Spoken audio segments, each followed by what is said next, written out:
So, cool, we gotta wait. Right on.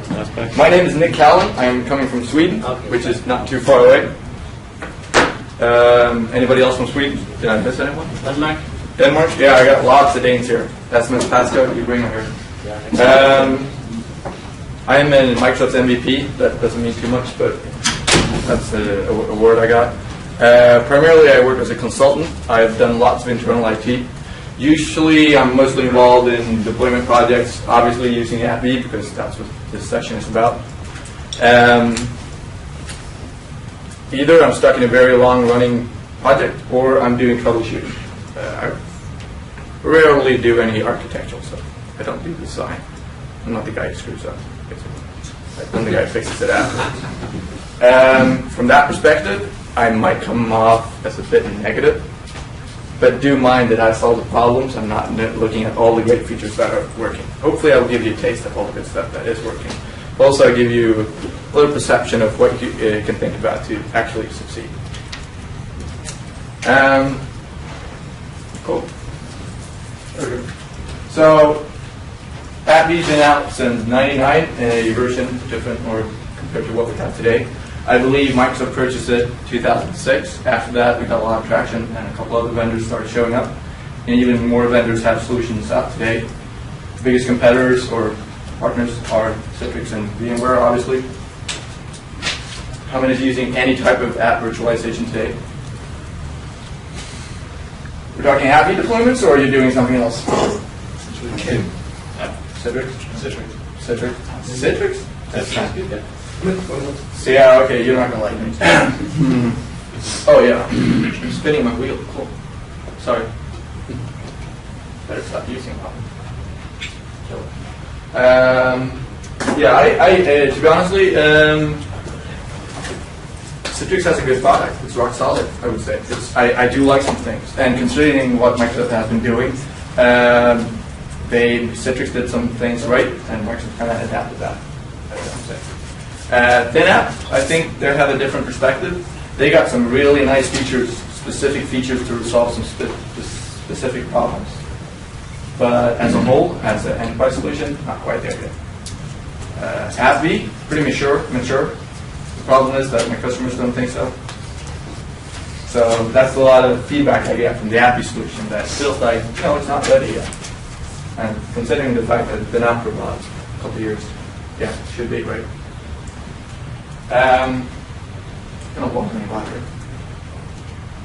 So I'm pretty much assuming that I don't have to go through this. What is an application? But every time I start talking to people, some people have different perceptions of what an application is. So I'm going to ask again by asking you, what is an application? What makes up an application? It's always dead silent, so apparently nobody knows, right? Is it magic? Is it some guy with a wand that's kind of makes stuff happen on your screen? Files, registry keys, sometimes services. Services, cool. Anything else? Sometimes drivers. Drivers, okay. But application as such is the point of interaction between data and the user. Yeah. And that's application. Yeah. As a definition, but it's like metaphysics. So an application is something to do something, right? Something to act with data, to interact with it. What makes up an application obviously depends on what operating system we're using. We're primarily focused on Windows, so registry keys and files. Services are, again, files and registry keys. Drivers, that's not an application, right? Neil, you're wrong. It depends on the driver. No, a driver is something that interacts or hooks into the operating system. Something to provide a functionality that obviously you need some either emulation or some type of interaction with hardware. It's a way for that hardware to talk to the operating system. It's not a way for the application to actually interact with the hardware. The application just uses the operating system, right? That's one of the things that could go wrong in deployment. You start reviewing drivers as a part of the application. You should not. It's a separate thing. A bunch of stuff are a couple of separate things that you should really think about. Is this good for virtualizing? Because it actually should be a part of the operating system. Kind of follow where I'm going? Well, some apps do need drivers. Some apps do need drivers to interact with other stuff. But yeah, One specific example, I'll pitch it up right away, is the Adobe Acrobat, which has the Adobe PDF printer that hooks up. That's a driver, right? It's a printer. Printer is an emulated piece of hardware. It's, the fake stuff. Adobe Acrobat doesn't really need that printer, apart if you use the distiller functionality. So they designed an application to use the emulated hardware. So we can virtualize that application. Oh, great and fine. I can show it to you later. But we can't provide that driver. You have to provide it separately. Now, the way Adobe designed that suite, it's one package, right? So they didn't separate it, and it's hard for us to do it. So think about it. How manageable will our solution be? Will we have any support if we hit problems from Adobe? Probably not, right? So that's a case where we don't have separation of application and drivers. And we actually do hit a problem when virtualizing it, regardless of solution. And we should think about what does that mean in the long term.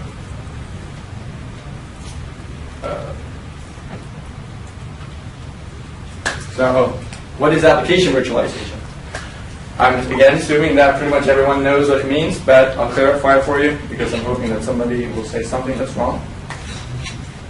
Application virtualization is about abstracting the application from the operating system layer. Previously, when we installed a driver and an application, it hooked into the operating system and places all kinds of things in there, right? So suddenly we got a dirty operating system. Drivers still need to go into the kernel of the operating system. We can't pick them out. We can't virtualize drivers. What we can do is virtualize the application, meaning we can separate them, creating that layer, that additional layer between the operating system and the user state. It's a way of abstracting it. And by that, we really mean pick it up from the operating system. That means that effectively we're not placing anything down there. Regardless of solution, what we aim for is isolation, essentially. I know Symantec had a different view on it. They did the redirection thing, and then they brought in isolation later in the game. But pretty much everyone's been looking at isolation all the time. I know Citrix had the application isolation environment. That's pretty cool as well. And now it's streaming profile. So by saying that with application virtualization, it's about abstracting the application. It's not any infrastructure to actually deliver your application out there, right? It's not about getting your application on your Citrix box. It's not about getting your application onto the endpoint device of the user. We have Citrix providing the ICA protocol to deliver the screen rendering. We have SCCM to deliver the application out there. It's not about infrastructure. Often there's a big misconception that AppV particularly has their own infrastructure, and that's a big part of it. A couple other solutions, VMware actually pushes out and saying we don't have infrastructure. That's a benefit. So pretty much we don't care about the infrastructure. That's a separate topic, and that's one of the pitfalls that people go into. They start mixing in application virtualization and infrastructure management. You should be able to roll out an application regardless of your packaging method. If you want to use all the solutions, VMware, Citrix, and AppV, and traditional packaging, which you can do, and traditional packaging will always be a combination of what you have in application virtualization solution. That means that, yeah, you need an infrastructure to deliver all that stuff. The more you can automate, the better, right? You don't have to install an application 50 times manually. The application virtualization is not about setting up an infrastructure in your data center. Anybody not following? You good? Okay. Seem a bit tired. Next step. So we said what it wasn't, infrastructure, but what it is providing applications, abstracting applications from the operating system. So first question that always shows up is what can be virtualized? The project management guy needs a definition of what we should put in scope for this project to virtualize. That's all great and fun, right? You need some type of guideline of what we can do. And I know there's a white paper out by Microsoft, which probably has been the same for a while. We can't do this, this, and this, and this. And in the end, it doesn't matter, really. We don't care. It's good to know. The packagers should know about it. We mentioned a couple of things. Drivers, we can't virtualize it. I think COM plus objects, can't virtualize it. There are a couple of technical limitations, right? That's really the case that when we actually sit down the line to think about it. That's really the things that actually make something, oh, let's virtualize this, let's not virtualize this. Things that do matter is that people haven't thought about how they use the application. So for people in the Citrix environment, it's kind of common, oh yeah, so we have a website and a plugin, we publish IE, you can access that out of a setup environment. You then, if you're working from home, you have access to the corporate website. You can host it internally, not access it publicly, but through our secure solution, basically. That scenario is pretty good. Now bring that down to a desktop environment, and desktop guys freak out, basically. Think about the entry point. How do people access the application? How do people interact with the application? How do people actually use the application? If you think about virtualizing a plugin, if that means abstracting the application from the operating system, the plugin itself that hooks into a different application is the actual thing you want to virtualize. How will you access that one? What's the benefit of doing it? And why are you doing it? So providing a plugin is a no-brainer. You do it, you click around, that's it. You get it delivered. What people don't think about is how will people use it in their real daily work life? Is it a separate shortcut? Should we replace the shortcut that will actually provide this one? Should we install it natively and make it available in all programs using this program? IE is a great example. Often you have a base image and you got a couple of plugins there, right? Flash is a common one. So then you got the corporate special plugin that might not be so good and not so well behaved. And you want to virtualize that one because you want to avoid the installation because it's troublesome. How will people use it? Do you want it interacting with the local IE? Do you want to actually abstract it and make it available through a different mechanism? How will that affect when people actually do work? Can they pick up any IE window, browse there? No, probably not. Is that a good thing? Is that a bad thing? Licensing. Anybody doing packaging has hit this one, and they probably sorted it out already. If you don't have a packaging practice, if you don't have a practice already where you think about the fact that I'll roll this application automated onto several clients or several sign-up boxes, yeah. If you don't have that practice in place, you don't think about it that much. You pretty much buy a license and it kind of works. The user can activate it, right? Some cases, even in bigger practices, you have some applications that are suitable for application virtualization, however, not so suitable from a licensing perspective. Why not? Can anybody tell me? Sleeping, guys. Sorry. Gotta wake you up or something. Jump on the table. Everyone's using the same license.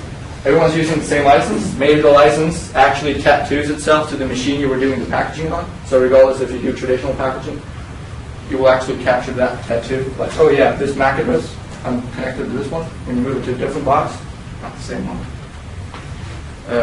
If every user has to activate it, it's end user training, right? If it's 2 users, not so bad. 5,000 users, not so good. So you got to think about that. People that do have a packaging practice, it's been in their history. They know about it. It's no brainer. Plugins, add-ins. Before you start, before you get down the road, before you hit the first one, have a strategy. Think about it. What are we going to do with plugins? Do you have anything causing problems today? Do you have a plugin that should be widely available? So yeah, you do. All the plugins for IE, Adobe Flash, Java, all that stuff. You probably say, obviously that should go in the base image. Great, you just made a decision, part of your strategy.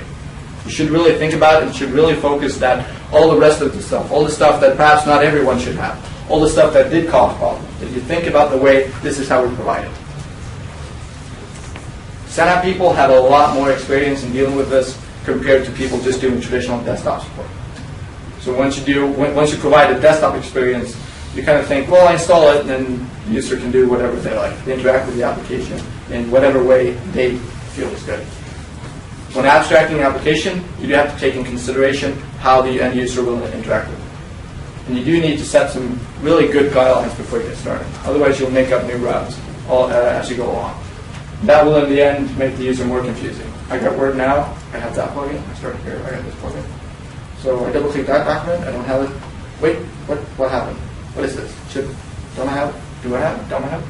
So you got his support calls thinking about it. Morning. What should be installed? So I pretty much skipped the technical details of everything we can't virtualize. It's in a white paper. You can read it. I doubt you will if you haven't already, to be honest. I just told you things you should think about, things that actually do matter previously. So there are some things that we won't virtualize. And I always start with a good baseline, because there are some things that aptly give a technical limitation that actually tells us this is what you should have on your endpoint. So pretty much all redistributables by Microsoft as of today, I always get on the client.